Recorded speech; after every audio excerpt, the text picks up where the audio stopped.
एक क्षण डोळे मिटा आणि अशी कल्पना करा, आज स्वामी तुमच्या घरी आलेत. दार उघडताच समोर स्वामी उभे आहेत. शांत चेहरा, डोळ्यांत माया.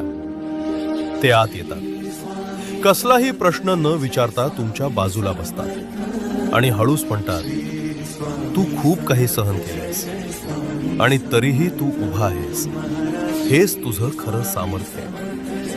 जे तुटलं ते तुला कमकुवत नाही तर शहाणं बनवतं. जे झालं नाही त्यासाठी स्वतःला दोष देऊ नकोस, कारण योग्य वेळ नेहमी योग्य उत्तर घेऊन येते.